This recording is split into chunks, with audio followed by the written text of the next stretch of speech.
Okay, so we're back for the last video, which will be the just putting the finishing touches on our video and a bunch of adjustments and other things. If you can hear some screaming in the background, that's my daughter, but she's fine. Don't worry about it. She's just being fussy. So, as you can see, I have now gone through and I've got clips. I've added titles to all of my clips.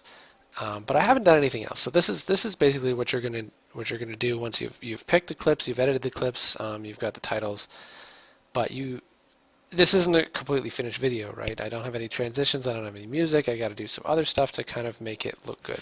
You might notice also I've got this title screen at the beginning with just bigger text. I've got this credits screen at the end with just smaller text. The process for creating these is exactly the same as for creating other titles. It's just make the text bigger, make the text smaller. So I'm not going to go over making those because it's really easy. And then at the end here, I have this little animation that's just a pre-made video clip that you can download from Dropbox and put at the end of a video. So that's easy to add. But okay, so let's do some bells and whistles here. And one of the first things that you'll notice is that we now have a video that's completely silent, except this one does have one little part where some sound plays. Warning, ambulance approaching. Give way. But other than that, it's totally silent, and that's not very cool. So we're going to add some music to it. So there are a bunch of places you can get royalty-free music, but one of my favorites is Incompetech, incompetech.com. You go through here, you can look at he's got like a billion songs, and you can even go through and look by the different vibes. So if you want something that's like that's relaxed or whatever, you can go and then you can listen and see is this a good fit? Is this a good fit? Whatever. So he's got a billion, so that's a good place to go look. I've already picked one out, which is this one, and so I'm just going to drag it into my ambulance folder over here. This is another way you can import things. It's just by finding the folder on your computer and then dragging the file into your project thing. And so now over here you'll see we have this song, and again, just like a video clip, I'm just going to drag this into the audio track and I'm going to put it in track 2. Then I'm going to click this little thing to pop it out so that we can see the waveform here. So now if we play again,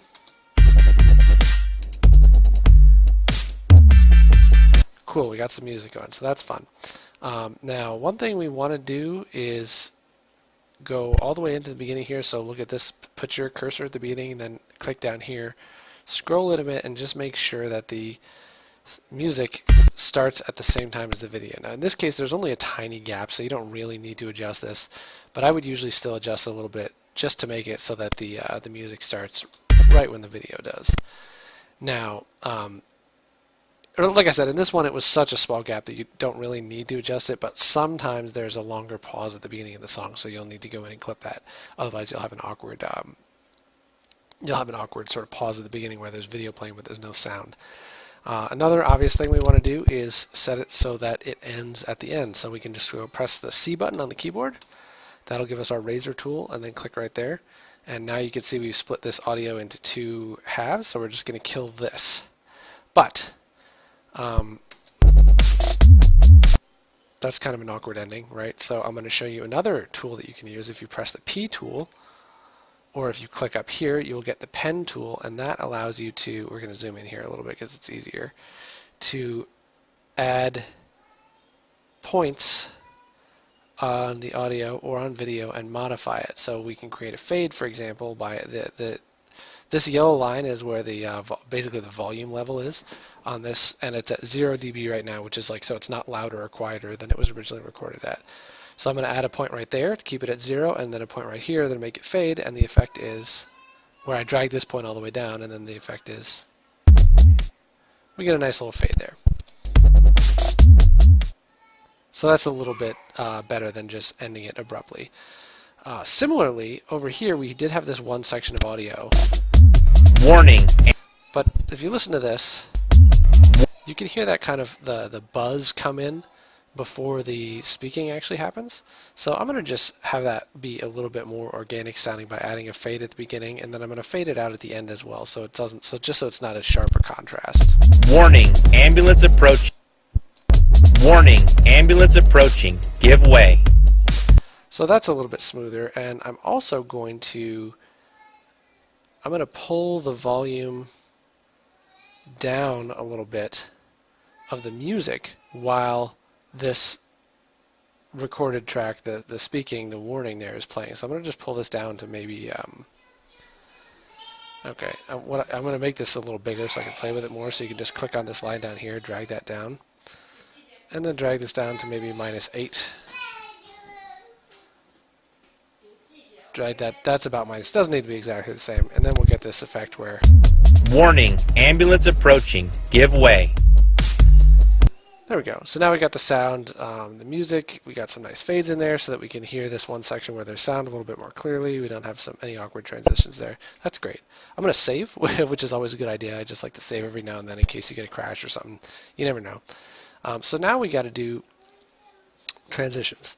So I'm going to use my friend Push, who I like very much. We did go over this a little bit with talking about clips and stuff, so you guys have seen the transitions before probably if you're looking at, if you've watched those videos, but I'm just going to go in and add these in.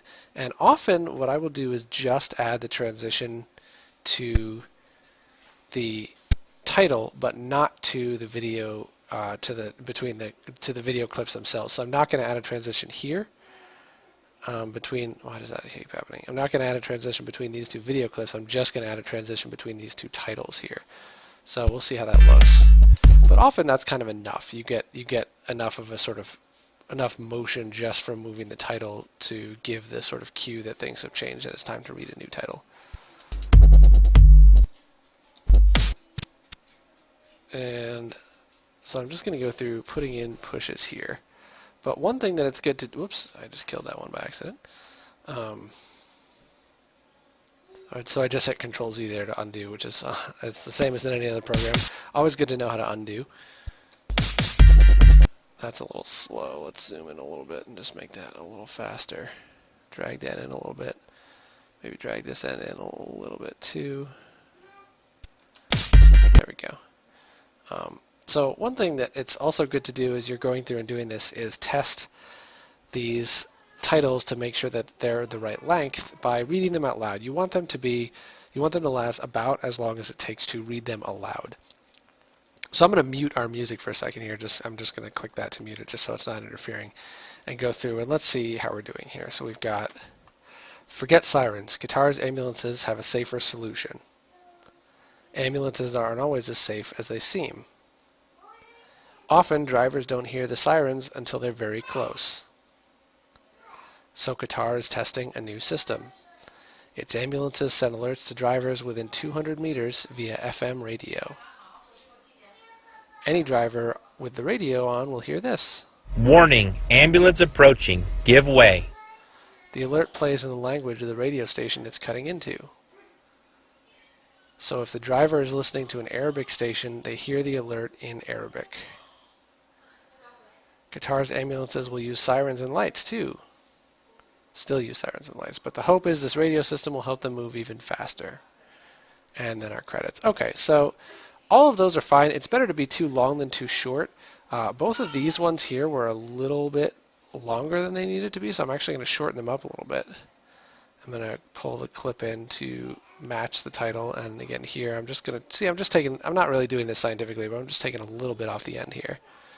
And then so this will happen a lot, but I've got all this stuff after it. Now I have this awkward black gap between my scenes, but that doesn't work. So what I'm going to do is select both of these, so you can just drag this box over, drag that to snap up against those, and then select all of these, drag them down, and now we've got a nice good fit again. And now I will re-enable the audio. So when it's okay if it's a little long, a little longer than it takes you to read it aloud. I mean, keep in mind our audience is not all native English speakers, so it may take them a little bit longer to read something than it takes you to read it aloud. But you definitely don't want it to be shorter, just because even though you can sight read much more quickly than that, in addition to the non-native speaker issue, we also have the fact that people are going to be looking at the video as well as reading the text. So they're not going to be spending every second that the text is on screen reading the text that's on screen. They're going to be looking at what's happening in the video as well. So you want to give them sufficient time to get the text read and then also take in the images that are happening on the screen in your video clip. So that's why it's good to have it be at least the length that it takes like a normal person to read it, to read the sentence out loud at a normal rate of speech, not like rushing through it or saying it really slowly or anything like that. And you don't want it to be too much longer than that because it'll get boring, especially if the video behind it isn't changing. So that's a good rule of thumb to play with. And let's see, we're going to add our last little push in here. Okay, so we've got the whole video basically done now. Now one thing that you can do if you want to see, as you have probably noticed, like when this plays, this looks really blurry, but then when it pauses, that actually looks a little bit better. That's because this isn't really the final video. This is just basically like a preview that Premiere is trying to give you an impression of what the final video is going to look like. So if you want to see a little bit more clearly what it's going to look like, what you can do is just click Render Entire Work Area. And this may take a little while depending on your computer. Mine is fairly fast, and this isn't that complex. There's not much going on here. It's not like we're using a lot of high-end effects or anything. Well, this may take a little while, but this will give you, and see this yellow and red bar is turning green. That just means these effects are now rendered, and so what you see up here will be exactly what the final video will look like. If you change anything, you'll notice, like if I were to shorten one of these clips or something, you would notice that section, whatever I change, will go back to yellow, meaning it's not rendered because they haven't, it didn't track the changes. So then I would have to render it again. But it's nice to just do when you finish the video, or you think you finished the video, render all the effects, and then you can even, if you want to, drag this over a little bit so we get a nice big screen. And let's just watch this once and see if we notice any issues or anything like that that I want to change before we call it good. And so some of the things I'm looking for, I'm looking at the margins of this box to see if there's an awkward one that I missed where it doesn't really look natural. I'm looking for if there's anything that's really poor quality video that I might need to replace. This isn't great, but it's okay. It's not blurry enough that I think we need to get rid of it. Warning, ambulance approaching. Give way. So I'd be looking for audio issues as well. Looking for things that you might not have noticed in the clips. Looking for the transitions, making sure the transitions are there.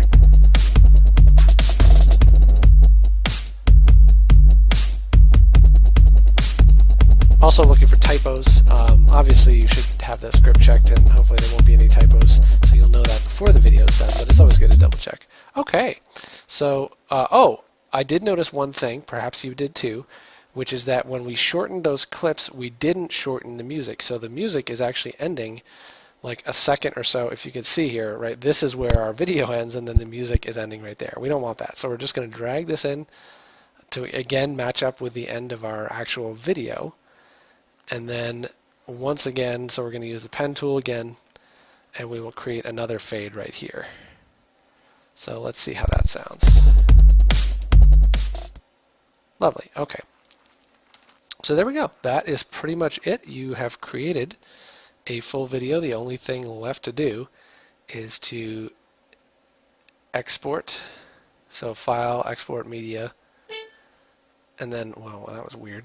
And then you can click on, okay, the settings here, you may have slightly different settings depending on your version, but you could just go with a YouTube widescreen HD preset. There probably will be something like that there, unless you're using an absolutely ancient version of the program. Okay, and this also gives you a nice little preview. And one thing I'm noticing here is that there's like a little bit of black at the very end of our video. So I'm going to cancel this out. There is one other thing that I forgot to do, and that is this bar right here. This bar is like your work area, and what the program will export is only what's within this bar. So I had a little bit of extra space there, so it was going to export all of our video, and then it was also going to export this, black for a few seconds there. Similarly, if I put this like this, it would only export this section of the video. So we want to make sure that this bar, while we're working on the video, this doesn't matter at all, but when we're ready to export it, we want to make sure that this bar lines up perfectly with the end of the video there. Not that one. this one. And there we go. And you can just double click. So if it's like over here or whatever, if you just double click up here, it will automatically match up with whatever the last thing in your timeline is. But sometimes if you might be doing a really messy edit where you might have like little bits of clips you weren't sure if you were going to use or not. You've got them all like over here. So you can't really do that now. But if you line this up, you just want to line this up with the end of what the actual video you want to export is, and then it won't export this crap over here. It'll just export the actual video we want to export. But I'm going to delete that because I don't need that. Okay, so now we've got that actually lined up correctly. Now we should be ready to export it for real. So let's go back to export media. And yeah, we've got black at the end, but there's no gap there. There's always like a last screen of black, but that's it. So we're okay. We're doing good. So we've got our format H.264 if that's not the default you have already. Preset, again, YouTube widescreen HD is fine. That's good. Click on this. It will give you'll have a default output name of, well, I don't know, like exported media 1 or something. I forget what the default is, but you can click on this to change the name to whatever you want, and also to change the folder that you're exporting to wherever you want. Obviously, I have this exports folder, so that's where I'm going to be exporting. So I'm just going to hit save, and then when I'm ready, and you don't need to mess with all the stuff, advanced things. It doesn't really matter. When you're ready, you can just hit export. And obviously this takes a little while, but once it's exported, you can just take that file, upload it to YouTube, or send it directly to Terrence or whatever you're doing with the video, but that is pretty much it. Now, do remember you want to keep this project saved and keep all these files on your computer for a little while, at least until you know that there are no errors with the video. Once the video has been published by Tech and Asia, at that point you can go and delete everything if you want, but until that point, and you might even want to wait a few days after that just to make sure, it's better to keep all of these files, keep the project, keep everything, because if there's a mistake, when you still have the Premiere file, to just go into that and like change a word, fix a typo, that kind of thing is very easy, right? If I realize, oh, there's a typo in this, I forgot to put something in here. I forgot to put like an L in between. Obviously, that's not how you spell the word. But if there's a typo, see, it's very easy for me to come in and fix that. But if I had deleted these files, then I couldn't do that, and remaking this video would take a million years longer. So just hang on to the files for a little bit. But yeah, that's pretty much it. You are all done.